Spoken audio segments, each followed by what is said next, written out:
So hello everyone, welcome to my channel.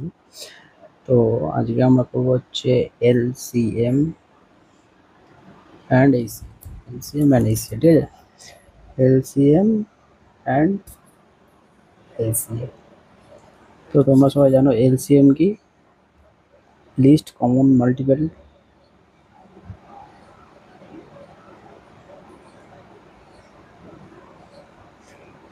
R HCF কি? Highest common factor, ঠিক আছে? যদি আমি শর্টকাটে বোঝাই তাহলে কি, 2, 4, 6 এদের এইচসিএফ কী হবে? এদের কমন ফ্যাক্টর কী আছে? 2, ঠিক আছে? এইচসিএফ হয়ে গেল 2।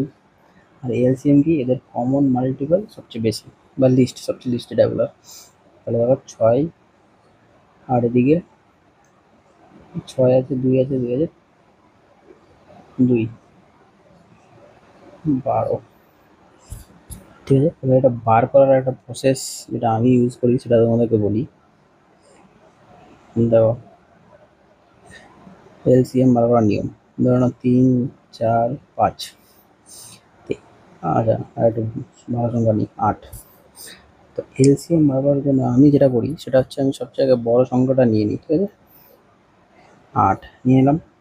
এবার খুঁজবো যে 8-এর মধ্যে কোন কোন সংখ্যাগুলো লুকায় আছে। দেখো 8-এর মধ্যে 4 লুকায় আছে, তাহলে হয়ে গেল, তাহলে আর 4 নিব না। কিন্তু 3 আছে 8-এর মধ্যে নাই, তাই আমি 3 নিব, নিয়ে এলাম।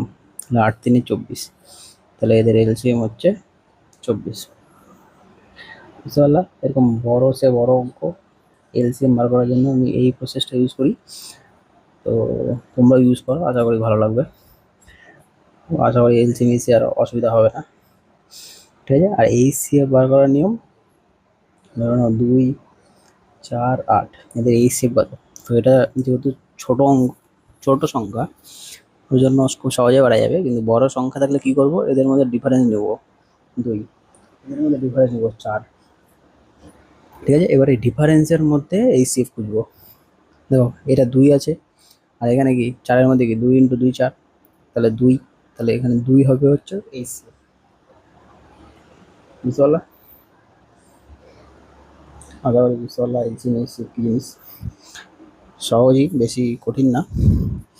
তো এটা বুঝে থাকলে চলো এখন একটা অঙ্ক করি। তো এখানে প্রথম অঙ্ক বলেছে, যেটা ছোটোবেলা থেকে সবাই করে আসছে, যে 6 bell begin to toll together and at an interval of 3, 4, 6, 7, 8 আর 12 সেকেন্ড, ঠিক আছে? তাই বলেছে যে after how many second they will toll together again. তাহলে আমরা কী বার করি, এদের এলসিএম বার করি।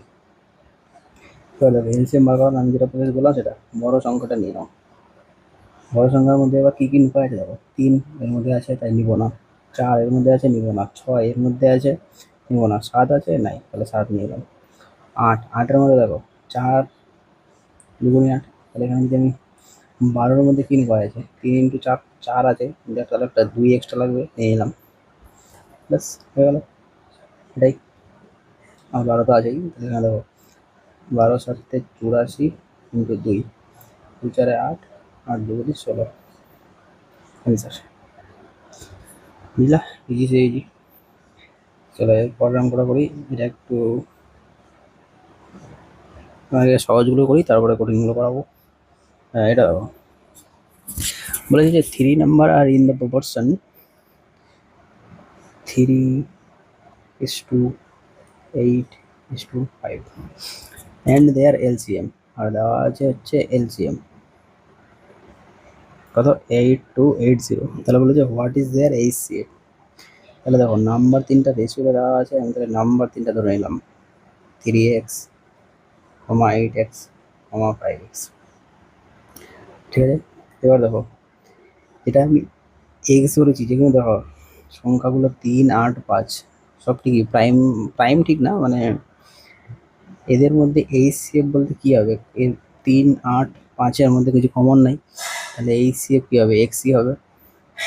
তাহলে এখানে এইচসিএফ কী হলো, এক্সই হলো। ঠিক আছে, তাহলে আমার কনসেপ্টটা বুঝতে পারলাম। দেখো 3-এর মধ্যে, 8-এর মধ্যে, 5-এর মধ্যে কিছু কমন নাই, তাহলে এইচসিএফ কী হবে, যেটা গুণ আছে এক্স সেটাই হবে ওদের এইচসিএফ। ঠিক আছে, এবার দেখো, এবার বলেছে যে দেয়ার এলসিএম। এবার এলসিএম আমরা কী করি, এটা এটা এটা এটার এলসিএম কী হবে, দেখো এক্স এক্স তো সবটির মধ্যে কমন আছে, তাহলে এক্স নিয়ে এলাম N2। এবার এটার মধ্যে দেখো 3 এবং এটা থেকে কত আসবে 8, এটা থেকে কত আসবে 5, তাহলে এটাই ওদের হচ্ছে এলসিএম। ঠিক আছে, আর এটা সমান সমান দিয়ে দিয়েছে 8280। তাহলে আমাদের এক্স কত, 8280, 3 ইন্টু 8 ইন্টু 5, কাটাকাটি করবো হয়ে যাবে। 5 দিয়ে 0 কাটলে একটা 2 আছে, 2 দিয়ে 8 কাটলাম 4, 4 দিয়ে এটা কাটলাম, 4 দুগুণে 8, 4 7 28, 3 দিয়ে এটাকে কাটবো, তাহলে 3 6 18, 3 9 27। তাহলে এক্স এর মান কত হলো 69। আর আমি এটাই ওদের কি এইচসিএফ এখনই বললাম। তাহলে দেখো এইচসিএফ কত 69। বুঝতে পারলে, বুঝতে না পারলে আরেকবার দেখে নাও, বুঝতে পারবা। ঠিক আছে, এবার এই অঙ্কটা, এটা দেখো, এটা দেখে মনে হচ্ছে খুব ইজি অঙ্ক, কিন্তু এই টাইপের অঙ্কগুলো সবার ভুল হয়ে যায়। বলেছে যে 3.6, 1.8, 0.144, এদের এলসিএম কত। মনে হচ্ছে খুব ইজি। দেখো কি, আমরা সাধারণত কি 36, 18, 144 এরকম যদি থাকতো তাহলে এলসিএম আমরা ডাইরেক্ট ব্যবহার করতে পারতাম, কিন্তু এখানে আছে পয়েন্ট, এখানে পয়েন্ট, এখানে পয়েন্ট, আর এটার আগে এখানে পয়েন্ট আছে। পয়েন্টের আমরা এলসিএম কী করে ব্যবহার করবো, দেখো দেখো প্রথমে আমি পয়েন্টগুলোকে ইকুয়াল করে নেবো। ঠিক আছে, তাহলে দেখো আমি 3.6 এখানে আমি ইকুয়াল করবো, একটা পয়েন্ট ধরলাম 0 আসলো, 1 পয়েন্ট দিলাম, একটা পয়েন্ট দিলাম 0 আসলো, 0.144, এই পয়েন্ট উঠালে 1000 আসলো। এই আমি 1000টা এটার সঙ্গে সমান করবো। এখানে 10 আছে, তাহলে দুটো 0 নেবো, তাহলে এখানেও 0 নিয়ে নেবো, এখানেও 10 আছে, 0 নেবো, 0 নিয়ে নেবো, হয়ে গেল। এবার দেখো এটা এগুলো সমান হয়ে গেলো, তাহলে এদের এবার দেখো ভগ্নাংশে ধরে নাও 2 আর 5, 3, 5, এদের এলসিএম বার করার নিয়ম কি, উপরেরটার এলসিএম আর নিচেরটার এইচসিএফ। ঠিক আছে, ভগ্নাংশের এলসিএম বার করার নিয়ম, সেই কনসেপ্টটা এখানে কাজে লাগাবো।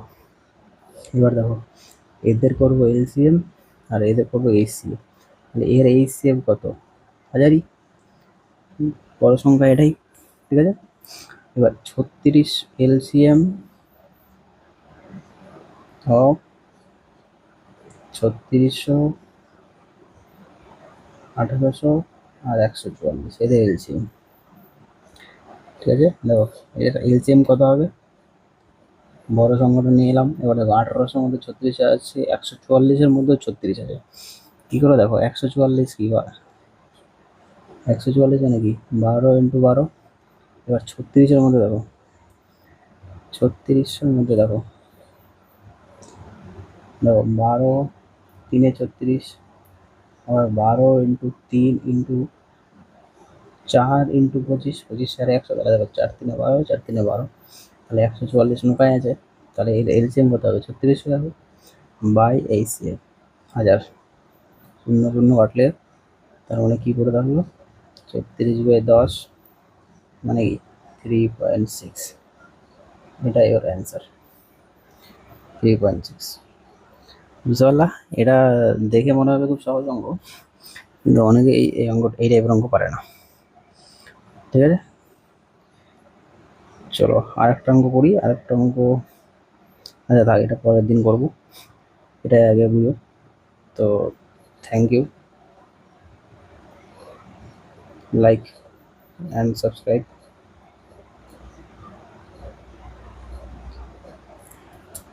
বুঝলে, থ্যাংক ইউ।